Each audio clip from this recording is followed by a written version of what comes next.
Welcome to Pro Wrestling Inside and Out. And this is our top 100 wrestling series, number 79. Number 79 on my list, Dirty Dutch Mantell. You know, some people may not know who Dirty Dutch Mantell is, but you know, the first time we saw him, I did not see him wrestle in All South Wrestling. I don't remember him wrestling there, but tremendous matches his first year with Ted Oates. And then he goes and becomes Chris Gallagher. Now, that's where we saw him first as Chris Gallagher. Now, why he went and called himself Chris Gallagher, I don't know. I know Dutch has his own. Go ahead, Rodney. I have a feeling that if it's for Nick Goulas, right, is Gallagher, right? He probably had somebody on the card advertise. That guy didn't show up and said, "Hey, Wayne, you're gonna be Chris Gallagher." Could have been. I wouldn't doubt it. That would sound like something Nick would do. He was Chris Gallagher for a while, and then he becomes, I believe, he does become Dutch Mantell after that. But Dutch was so good. He was good when we saw him for working for Nick Goulas. He was so good. And he started out as a bad guy. Then he turned on Tojo Yamamoto. I believe that's who he turned on, and became the good guy, the babyface. And such good stuff. His interviews was tremendous. He did great stuff in Mid-South. There's nowhere that Dutch worked that he wasn't good. He knew it all. He had everything that needed to take to be a great professional wrestler. Jack, Dutch Mantell. Man, I love Dutch. I learned a lot from him. Always convincing in the ring. What was the whip? Shoe baby? Shoe baby. Shoe baby. And the way he would crack that whip and work that crowd into a frenzy. Dutch was just an all-around guy. Absolutely one of the better minds that our business ever had.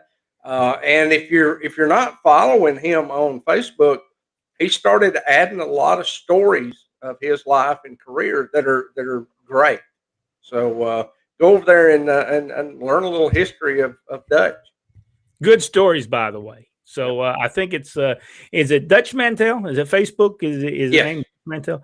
And but good stuff. I've been reading it as well. Great stories. He tells a story about Tom Renesto and him wrestling at his first ever wrestling inside or outside at a automobile dealership.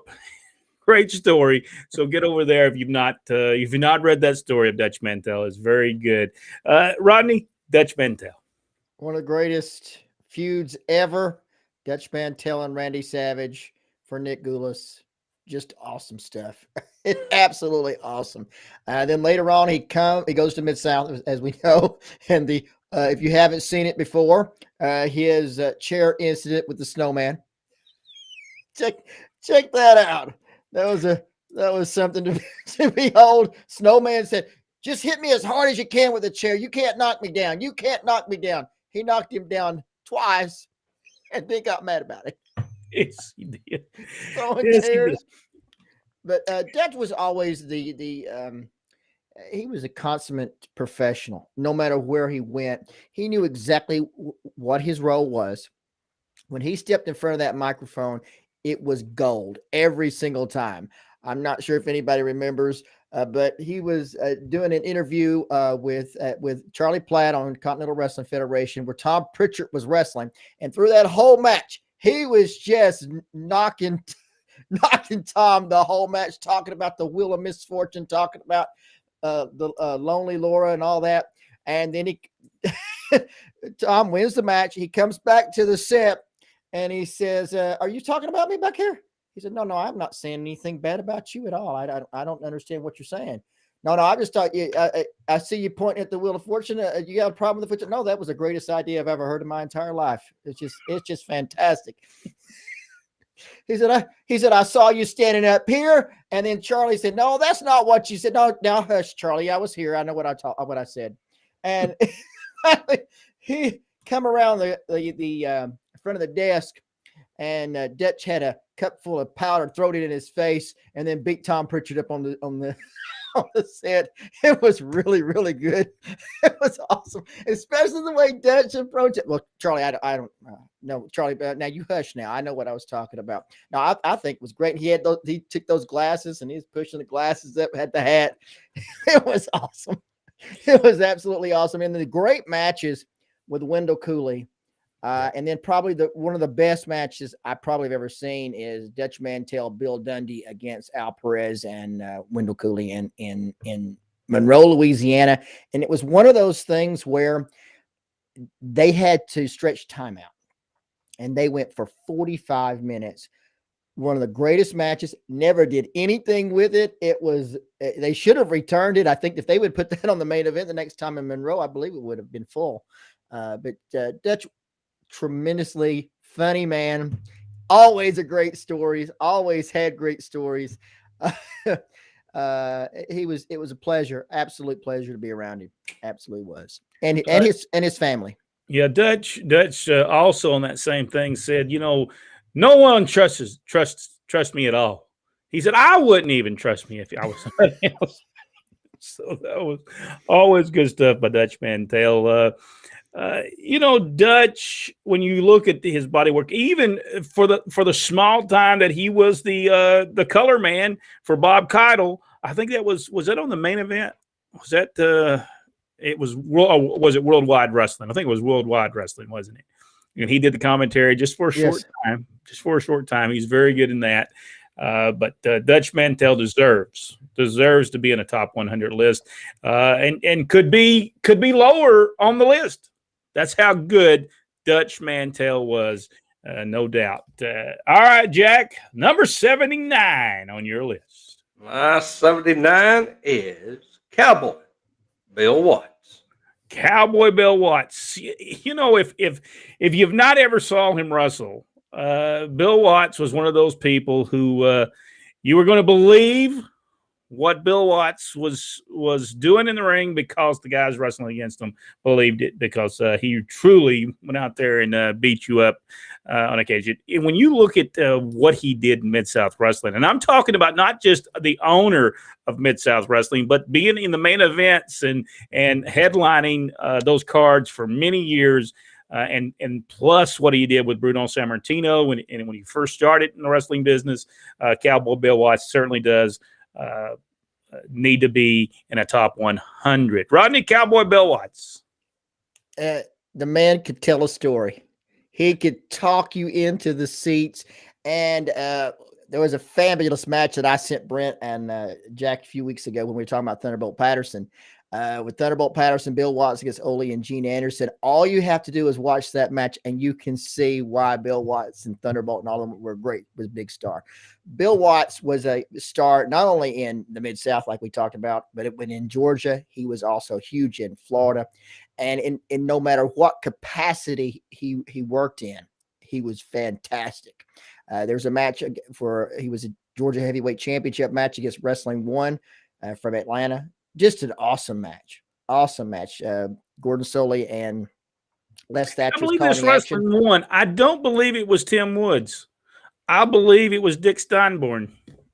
Well, it could have been. It could have been. Because I don't believe that looks like Tim Woods in that. Could have been. But for some reason, it does not look like him. I watched it, and it did not look like Tim Woods, but it could have been. And it seemed like Bill Watts was the North American champion indefinitely. Because in the Georgia Championship Wrestling programs, Bill Watts, North American champion, was always in that top right-hand spot. And it seemed like that never changed. And for whatever reason, when he came to Georgia, he didn't bring the North American title with him. I'm not sure why. Jack, when people they ask you, well, why does Bill Watts deserve to be on a top 100 list? What do you tell them?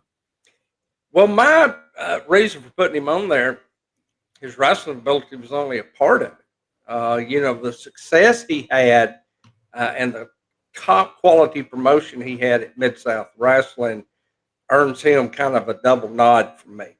One of the greatest promotions in the history of the territory days. He knew what he was doing. We don't always agree with everything that he did, No. But boy, he made a lot of money where we didn't. So, but in the ring, I never got to see him live in the ring. I've had to go back and and watch tapes and stuff. But that, you believed him. Everything he did, you thought he was going to try to kill somebody in that ring. And that is, after all, what we're supposed to be doing. But he just, between that and the promotion end, man, I could have placed him in the top 10 and not been off at all. And the only reason he's this far up on my list, honestly, is because I never got to see him live. And he was very good live. We got to see him several times in the Omni. And then also the Atlanta City Auditorium when we did get to go. We didn't go to the Atlanta City Auditorium much. I guess our mother thought one of those big old rats would take us away. Possibility. City of Atlanta. But, that's the reason that building got tore down because of those. But you do, Bill Watts had the ability to tell a story when he's inside the wrestling ring. And that is the most important. That's the reason Dutch Mantell is in the top 100. He could tell the story. And he did things that were different than most other wrestlers. Bill Watts the same way. He did things different. Dutch Mantell was the kind of wrestler that would sit and watch the matches. And he would do the complete opposite of what he saw. And that's what made him so good at being a professional wrestler. Bill Watts was the same way. Okay, they've all done it this way. Well, when I go out there, this is the way I'm going to do it. And that makes for a good wrestler. If you don't believe us about telling the story, of course, all you have to do is watch Mid-South Wrestling. He told the whole story the entire time. But check out when he talks about when Bill Watts brings in Uvalde Slims in Georgia. It's on YouTube. Georgia Championship Wrestling. I forgot what I think it's in 1980, isn't it, Brent? But yeah, let Bill Watts tell the story about Uvalde Slims. It's tremendous, absolutely tremendous. Watts, one of a kind, and never be another. Bill Watts. No. All right, Rodney, number 79 on your number list. 79 to me, and I will cause the place to melt down because they're going to go who. But I watched a match with he and Scott Armstrong, tore the house down. No one really can follow it afterwards. And I'm talking about Bill Ash. Ash could wrestle a broomstick and make the broomstick look good. He was awesome wrestler. I don't ever remember seeing him in a bad match. Tremendous wrestler. I think if he would have been bigger, he would have, taller and bigger, he would have been a huge star. But in Continental, he and Scott Armstrong tore the house down night after night after night. And just check out the response. You can watch it on YouTube. Just check out the response of the crowd between he and Scott. Just super wrestler. Well, there's a reason why they call him the professor of professional wrestling, because he did know what he was doing, come up with some great finishes, by the way. He came up with the majority of those finishes, and they were tremendous matches with Scott Armstrong. And you could get you a good pair of boots from him as well. So you had double do. All right, Jack, Bill Ash. I love Bill Ash, both as a person. He was such a pleasure, always so nice in the locker room. You could watch Bill and learn something new every time because he knew his technical wrestling, and his matches were exciting at the same time. While he might do a lot of mat stuff, he knew how to keep the crowd into it. When they would die down, he knew when to get up and do stuff, and then he knew when to take it back down again and prolong everything without beating him or his opponent to death. Smart wrestler. Now, he also made me a ton of money because he would bring boots and have them in the trunk of his car, and he would sell them to me for $75 to $100 a pair, brand new, never worn. And then I would turn around and sell those things for $250 a piece at wrestling shows. So I made some money off Bill at one point there. Well, that's that's what I'm saying. You could get you some boots from and good boots, by the way, very well made. Bill Ash still, I believe, is on Facebook. I believe you can get in touch with him on Facebook. Bill Ash, tremendous wrestler, tremendous person. So I think the three people that we picked all deserve it of a top 100 list of anybody's list. Dutch Mantell, Cowboy Bill Watts, and Bill Ash, the professor of professional wrestling. And then after a while, he ended up with that. Remember, he had that little thing, and he wore the. Lenny might have stole that from him. You know what? He might have. He may have. You know, and he was so good, I didn't even mind the silliness of that. Was it him that was doing the interview and it? No, it was Roy Lee Welch, wasn't it? And he had people always calling and saying stuff, and it was always a guy that would do the voices. He did a voice of Ronald Reagan. He did a voice of a bunch of people. That was some good stuff. Roy Lee Welch. All right, let's go to the. Roy Lee Welch is a great wrestler too, by the way. Yes. Oh, yeah. Sean Cullen. Hello. How you doing, Sean? Good to see you on. Michael is with us. Why is that thing coming up like that? As we've changed the graph. It started last night, so I don't know if it's an update. Let's try that. Okay, there we go. Now Michael Rollerson. There you go. Rollerson. Good evening, Second everyone. time's a charm. That's right. Jason Mundy is with us as well. Hello, Wendy Harkins. Wendy probably saw a lot of Dirty Dutch Mantell matches right there in Birmingham, Alabama, Montgomery. Some great stuff. Brought some different type of matches to Continental Championship Wrestling when he came in 1986, I believe it was. Hello from Dothan, Alabama. I enjoy your show, Anita. Greg Hickey is with us as well. Good evening, gentlemen. There's some gentlemen somewhere. I don't know where they're at on this program, but we'll find them soon enough. Austin Idol was way better than him. I don't know about that, Jimmy. No, I don't think so. And of the three of us, Austin Idol I'm the only one who included him in the top 100. Yeah. So I took the original on mine. I had Billy Graham, so I had the original. There you go. But now I like watching Austin wrestle, but now he wasn't in Dutch Mantell's league. And by the way, Jimmy, Dutch will probably be watching this. And he's going to say, "What in the world are you talking about?" I can't imagine. He even get on one of his. He's probably right now throwing things. Now, Austin was a character. You cannot take nothing away from Austin Idol. He was a character. Not much a wrestler, but a character, and he knew what to do. He knew just enough to do to get by. But Dutch Mantell completely different. Now, if we want to take 78, 79, 80, Austin was. But once 80 come around, for whatever reason, he goes downhill quick. Richard Hood. Good evening, guys. Good evening, Richard. Michael Barr is with us. Mickey Mayfield. Hello from Commerce, Georgia. Steve Richards. Hello, gentlemen. The number 79 on his list is Tough Tony Bourne, the father of Maniac Matt Bourne, Dink, whatever his name was, Doink. Yeah, Doink. And then what would they called him something Big Josh, didn't they? Big Josh in WCW. Yeah. Never understood that either. Yeah, awful gimmick. You just put a pair of tights and boots on that guy, and he could have outworked anybody. I never understood that. I'll never understand that. Tough Tony Bourne. I don't know. I never saw him wrestle. Yeah, did y'all ever see him? Where, Steve? Where did he primarily wrestle at? Tell us. Because I'm pretty sure he was the Pacific Northwest majority of his time. And simply that he didn't make any of our lists is because none of us had an opportunity to really see him. Yeah, I wouldn't have put him on the list because I didn't get to see him at all. Dutch Mantell and that bull whip, I believe that was awesome. Yes, he could do that really good. Now, our father, on the other hand, when he would do it was not very good.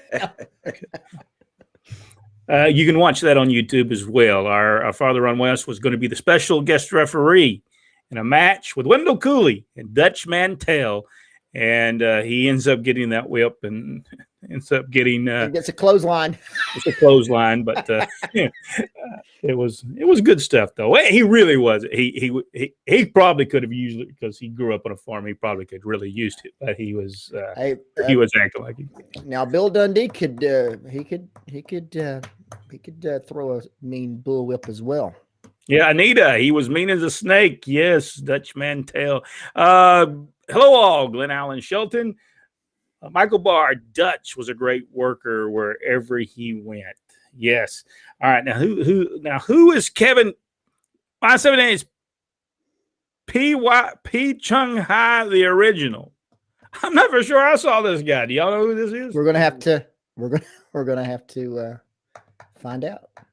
I'm not for sure I know who that is. Not only do I not know who the original is, I don't know who the subsequent P Chu Highs. I don't know who that is. Sounds like a stomach ache, actually. Magnum TA, number 79, Glen Allen Shelton. I will give Magnum TA that. Magnum TA, tremendous wrestler. We got to see him really come into his own in Mid-South Wrestling in 1984. And I really believe Wrestling Against Wrestling 2 helped him achieve that. And also Wrestling Against Dennis Condrey and Bobby Eaton, I think helped him. And Teeman Wrestling too, I think helped him tremendously. I mean, I don't know if he would say that or not, but I think he learned a lot from him. Kevin Penley said PY was Tojo and number 2 was Phil Hegerson. But that wasn't the way they pronounced the name, was it? I thought it was P.Y. Chu. P.Y. Chung, wasn't it? Chung. Yeah. That's what I thought. Yeah. I think.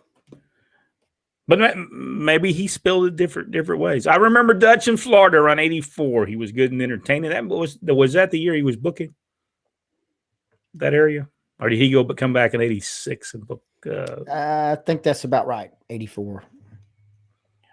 Mickey Mayfield goes, Michael Hayes was booking at one point there, wasn't he? Happy birthday to my number 79, Greg the Hammer Valentine, his birthday today. Also Ricky Morton, I believe.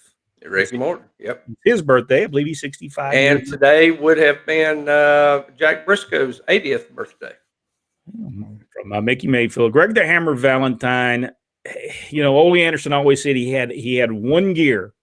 But it doesn't matter if he had one gear or not. He was tremendous in that one gear. And I thought he was tremendous in the ring. Everything he did was so believable. So did Greg the Hammer Valentine make my list? I do not believe he made my list. But I can see why people would want to put him on the list. Because you look at what he did in North Carolina. Even the stuff he did in WWF was tremendous. Jack, Greg the Hammer Valentine. Oh, I always enjoyed Greg. I was able to see the Greg and Piper matches here not too long ago. I went back and looked at them, and those were just tremendous matches. I mean, that they had that crowd going crazy, and they absolutely beat the snot out of each other in the process. So you hand it to Greg and Piper both. They did not care about getting hit. They were fine with it. And that's the reason Greg Valentine drew as much money as he did in wrestling business. Rodney, Greg Valentine. Oh, Valentine's awesome. Yep. He's awesome, whether it be with the Mid-Atlantic, WWF, wherever he went, Valentine. Yeah. Tremendous run as the Intercontinental Champion, WWF, yes. WWF back then. Glen Allen Shelton done a show with him and others. He was awesome. I'm gathering he's talking about Dutch. Guess I don't believe it could have been Bill Ash as well. Probably not Bill Watts though. Probably not Bill Watts. Remember Randy Savage and the paper banner? Do y'all remember this? Was this for? I'm assuming this is for Nick. Was it for Nick Goulas, Kevin? I don't remember that, but I don't either. I remember we went to see some of those matches live. But about that time, we were traveling with Dad on Saturdays, so we didn't get to see a lot. Birthdays in wrestling the last 2 days from Glen Allen Shelton. Richard Hood said Dutch Mantell is a wrestling mind. Yes, I cannot believe someone does not have him. taking care of something. Michael Bar Dutch had that way to get the fans to want to dislike him. Yes, he did. He just had that natural ability to do so. I actually remember that, Rodney. Just talking about the Dutch Mantell with Tom Pritchard in the ring. It's really, really good stuff. Victor Nash, hello, everyone. I hope all is well. Hey, you guys won't believe Facebook blocked me for 3 days for mentioning the name of the tag team I named as 80 and 81 and 80. I don't remember who you sent, but you need to message me that. I'll make sure we don't say it then. What could it have been? Wow. Yeah, message Jack. Let him know. And we may or may not say it. Well, but did we have any, because it was on our channel? Would it goes? Well, I mean, did he do it on? He did it on our show, but did he do it on Facebook as well? And he's on his own Facebook page. I don't know. You'll have to let us know about that, Victor. Because because we didn't receive any marks, did we, Brent? No, we didn't. I was ringside for Savage Mexican Angel with the coat in my lap. They wanted to see how fast they could get me to get up. I kept saying, "Keep going." But, Mexican Angel had a great run for Nick Goulas. Dutch and Jared Lawler had some classic matches. Yes, they did. They had some tremendous. Hey, Dutch and Bobby Eaton also had great matches. Yep. Michael Barr. Name really a match that Dutch didn't have a great match. I don't think I ever did. Have y'all ever seen Dutch Mantell have a bad match? No, not that I can remember. No. Michael Barr says some of the best matches with Wendell Cooley were the bull rope matches with him. Yes, they had a great run together, maybe a 12-week program that was great. Glen Allen Shelton said Dutch was my late cousin's favorite wrestler. Had picks with him from the late 70s and 80s. Rick Brooks is with us. Hello, how you doing, Rick Brooks? Let's see. My number 79. My number 79 was a 2-time NWA World Heavyweight Champion. Happy 68th birthday to the one and only Jack Briscoe. Born in 41. Today is 2001 or 21. And so that's 80 years. He would have been 80 years old today. Now, I believe he was 68 when he passed away. Oh, was he 68? Maybe, yeah. Glen Allen Shelton also said Jack Briscoe. Tremendous wrestler. He said Jerry Briscoe. Oh, it's happy birthday. I guess that's a happy birthday. I think that's what that says on there. And Ricky Morton, one of the greatest wrestlers that ever put on some tights. So Ricky Morton there. Yeah, and I said that, and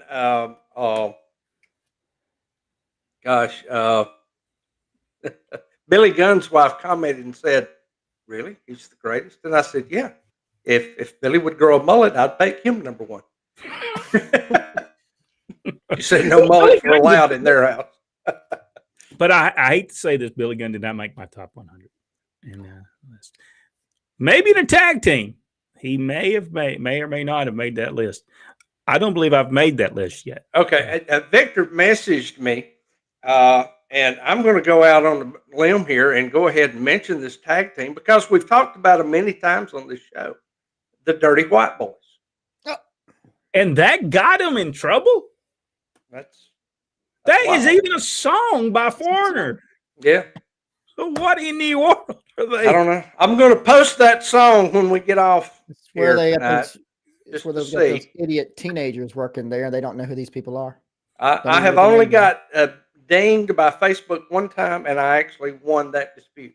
So. Wow. Michael Barr said he also has Jack Briscoe at number 79. Glen Allen, happy birthday to Arn Anderson. I guess it was his birthday as well. And he says, and a lot more. Kevin Penley, what town was it? Tim Woods and the fan had the Columbus, Georgia, I believe, wasn't it? I believe so. I believe it was Columbus, Georgia. I could be wrong about that, but I believe it's Columbus, Georgia.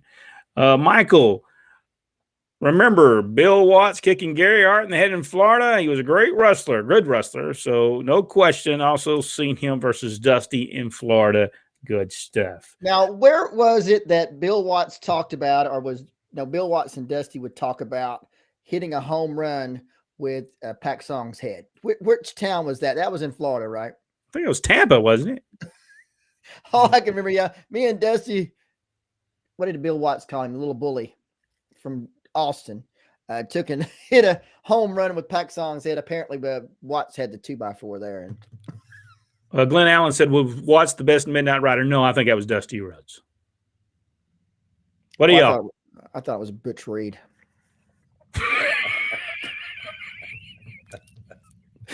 I'll go with Dusty.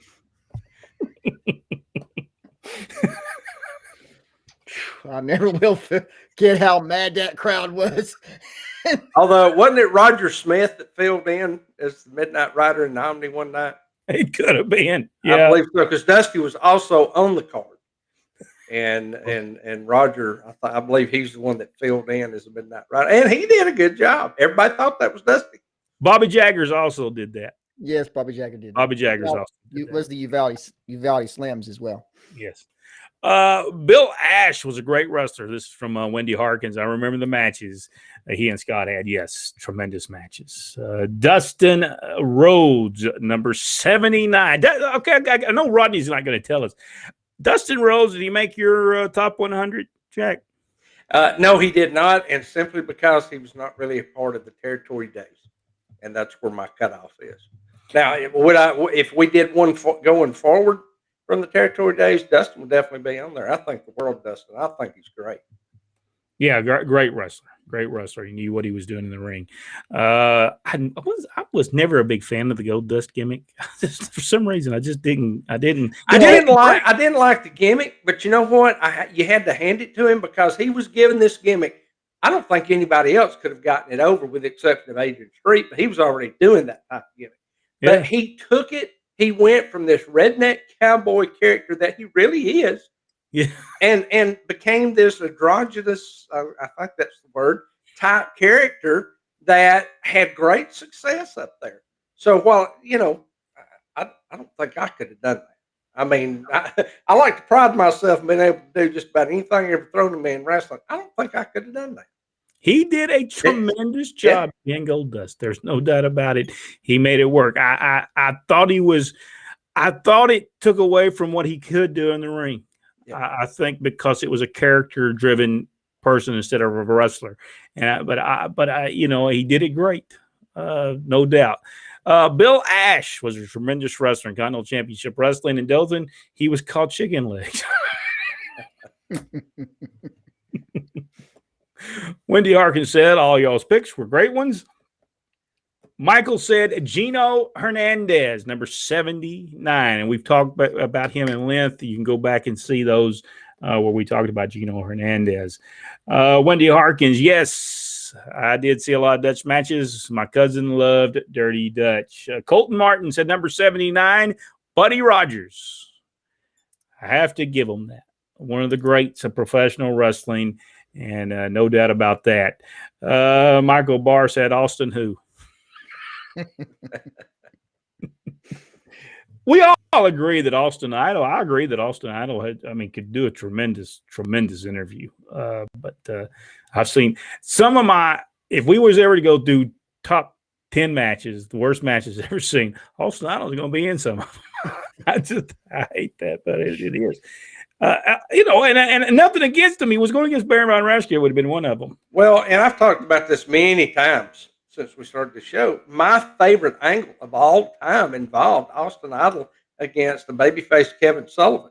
Now, were the matches great quality? No, but the story they told was tremendous, enough that it stayed with me, all these years later.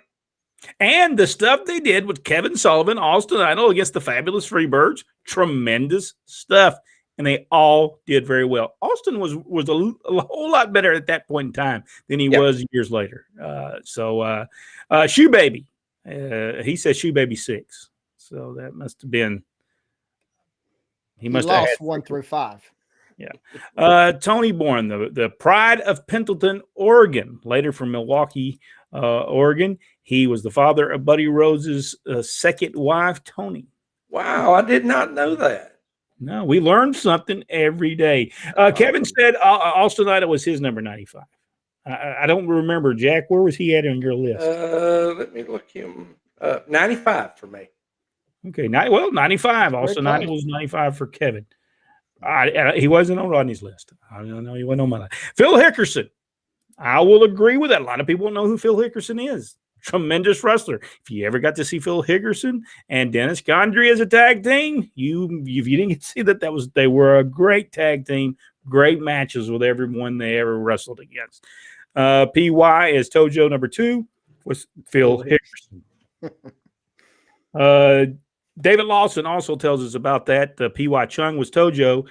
PY Chung Ha was Hickson in the USWA. All right, so let's just imagine. Vic, he said Jack Briscoe wouldn't have been 1941, 2021. I can pull it up on a calculator.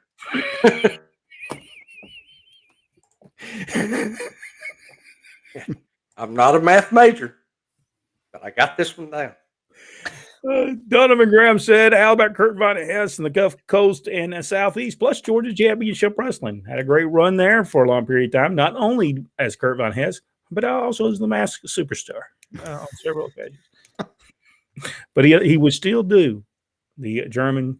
Let me tell you something. I'm thinking, man, you're going to get rid of that if you're going to be the Masked Superstar. I guess he was stuck in that gimmick and couldn't get out of it. But boy, he could generate some heat.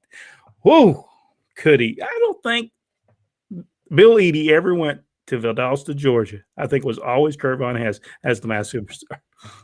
There were shoes being thrown all over that building. And I don't know that people even realized it until he got out there and went, let me tell you something. Not until he got on that microphone, and then the shoes really flew. They did. Rob McCabe is hello all. Let's see. Oops. All right, I just hit something. Let me go back on down. Glen Allen Shelton said 3 days. I'm in Facebook group for 60 days to get paroled in December. Let's see. Let's go on down. Dutch started wrestling in Atlanta for the Gunkel Promotions. Yes, I believe when he first started, I believe he might have been wrestling for the NWA office. I think he was there during that transition between companies. Wouldn't that be your luck? You get there, you get the. If I remember correctly, one of the stories you told about wrestling in Florida was the second promotion maybe that he had worked for. Yeah, I think so. I think he said he went from there. Victor Nash said, Jack, catch your. Patricia, Billy Brooks said, you need to have the Rocky Roll Express on the show. Robert will not do a live feed interview. So there we are. And I believe I've tried to get in touch with Ricky. He's never gotten back with me. But he's got a lot of stuff going on. So he may not have time. And because I think he has a training school and also does that show that he does that comes to Facebook. So Google got it wrong for some reason about Victor Nash said. So no, they did not. Okay. Gerald Briscoe, his brother, is 5 years younger. Gerald just celebrated 75 years old yesterday. So if you add 5 to 75, you get 80. I did not know that there would be a test. If we knew there was going to be a test, we had studied for it. I am studying. I'm looking at it right here. Michael Barr said, Jackie, better be careful. You get knocked off of Facebook. Be careful. There's worse things in life. Rob did say, he said, hey, if this show was on TNT, we could all have potty mouths and not get in trouble. That's true. Yeah. Man, they used the word, they used that S word about 22 times on that show the other night. I think there was a bet going on backstage. There had to be. They use the words so many. And Victor said that is what he said and got in trouble. Man, I cannot believe that. Unbelievable. Glen Allen Shelton shared pick September 11th in for 60 days. I'm not for sure what that's. I was talking about the attack on the New York City. Okay, I got you. Blocked me for bullying and racist comments, is what he said. You sure it wasn't blocking her about being wrong about somebody's age?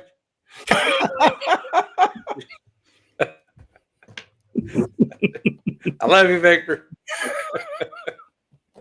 David Lawson said, even like the Kansas Jayhawks, Mantel and Jaggers. Yeah. I like that thing until they started. Jayhawks or Jayhawkers? I can't remember how they said that. I can't remember. Jayhawks, I believe it's right. And then, you remember when Black Bart and Dutch Mantell and who was it? Randy Colley, I believe, was with him. Was looking for Stan Hansen. That was just the whole situation on WCW. And they wonder why their ratings was bad. Why would you be looking for Stan Hansen? It was very fun stuff, though. It was very entertaining stuff, but made no sense within the flow of the show. You think Dutch ever found Stan Hansen? I don't think he did. I don't even know if Stan Hansen was wrestling for the company at the time. Rushman says Dick the Bulldog Brower, your guy's top 179-1. He did not make my list. And I think it's because I never really saw him wrestle. Jack Bulldog Rodney's not going to tell. So he is not in my top 100, and it was somebody I never saw work.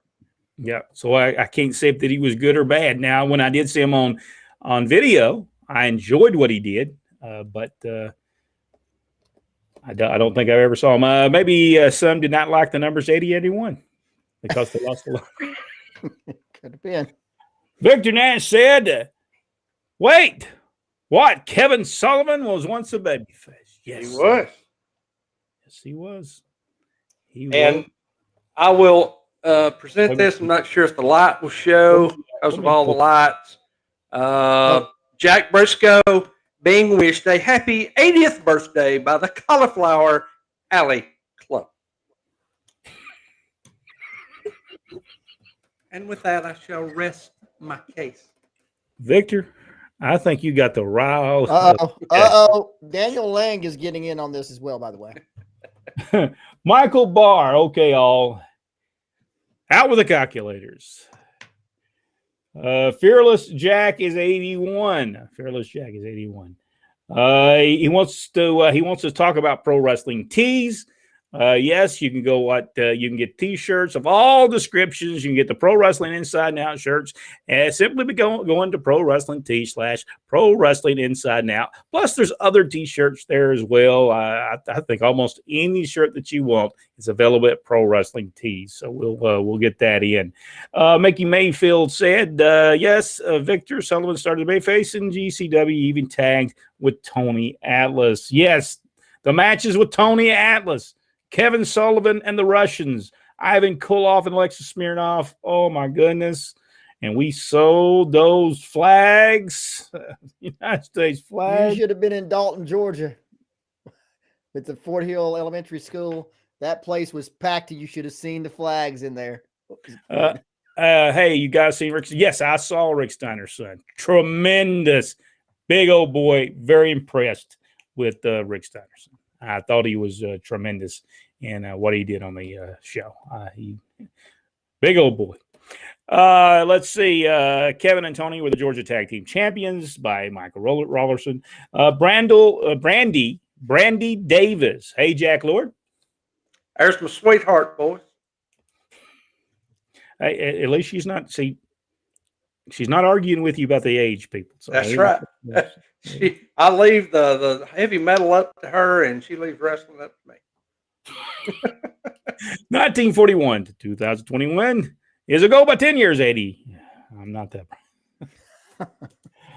Victor Nash is. I'm going to screenshot it and show you. You can screenshot it all day because I went to Google just a second ago, and every reference says 1941. Guys, stop. You're not going to win this argument, and then I'll have to clothesline you if you keep it up.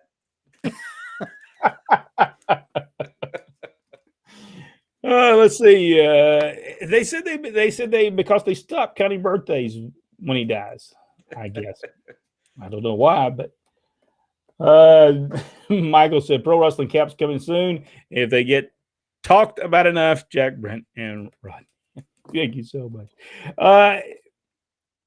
For those of you who are watching us live and you're going to be in the Dalton area, me, Jack, and Rodney will be there live Thursday night. We will be there at the Dalton, Georgia, at Big D's Flea Market, Teddy Long's Holla Holla Fame Fan Experience. You want to be a part of it. Scott and Rick Steiner are going to be there. Mike Jackson, Jack. I think a whole ton of people are going to be there on Thursday night. It starts at 5, and I guess they said it's going to go to around 9 or 10. Yep. So get there if you can. If you live in the area, come and see us, and come see some wrestling, and come see some wrestlers maybe you've not seen in a long time. Michael Barr said, "Jack, calm down there. Do not make me come there." I'm going to bring my Chiweenie and see if the Steiners will watch it, because they always wanted me to watch their Dobermans. Are we going to do Facebook Live from there? Yes, we will be coming live from there. Me and Rodney may even come live on the way down and talk about some stuff on the way down. But yes, we will be there. We will be going live. And for the first time ever on our show, me, Rodney, and Jack will be in the same place at the same time. That's never been done on our show. So and as often as we're together on here, it has been like 3 years or more since we were actually all at the same place at the same time. Yeah. So I'm looking forward to this, because this is a family reunion. That's right, a family reunion. We want to see all the wrestling fans that we've not seen in a long time. Come say hello to us, and come see Jack, come see Rodney, come see Scott Steiner, Rick Steiner, Mike Jackson, Johnny Swinger, Teddy Long. So come out and see all those. And bring them $10 bills, because I'll have pictures for sale. I don't know how much the event cost. I'm not sure. Yeah, it's not very expensive. You'll have to go to the invite and click on buy tickets, and it'll bring it up. But you can buy them at the door. You don't have to buy them in advance. I want to say I think they're between 10 and 15. I think there's different price levels. Don't hold me to that, but I'm thinking that's right. But just get over there. It ain't going to be WWE prices, so you won't have to worry about that. It won't break the bank. All independent wrestling is the best value for your money, because it doesn't cost you thousands of dollars. I've seen that the main of in some of these like AEW, the ringside was like $600. I posted about this the other day, and there was a guy that said he was third row, paid $750, and he was sitting behind a pole. Wow. I'll charge him $600-$700 if all he wants to see is a pole. So for $700, I'll get you passes for the rest of the year to WrestleSouth. It's crazy what they're looking at. I don't know, is WWE tickets the same? Are they in the $700 range too? They're you talking about AEW? Yeah. I'm talking about WWE's, because this was AEW that I see. Yeah, they're. I think they charge pretty high for ticket prices. How do people afford that? Now, pay-per-views, WWE pay-per-views go much higher. Now, I'm not sure what AEW pay-per-views get for. Well, is just incredible what you see on that. All right, folks. Next Tuesday, number 78. Who's on 78 on your list? And join us Monday as we talk professional wrestling. What we're going to talk about, we'll be working on that later on this week to see what we're going to talk about. We'll probably talk Teddy Long's Holla Holla fan experience. You never know. We might pre-tape some stuff too.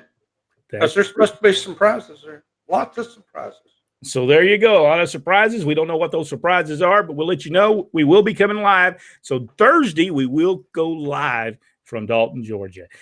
Thank you all so much, and we'll see everybody. For those of you who are going to move on with us, we're going to be talking the Wrestling War of Atlanta, and that's coming up when we leave here and for all the Insider Nations. All right, thank you so much, and we'll see everybody. We'll see everybody Thursday. See everybody Thursday, probably around 5:30.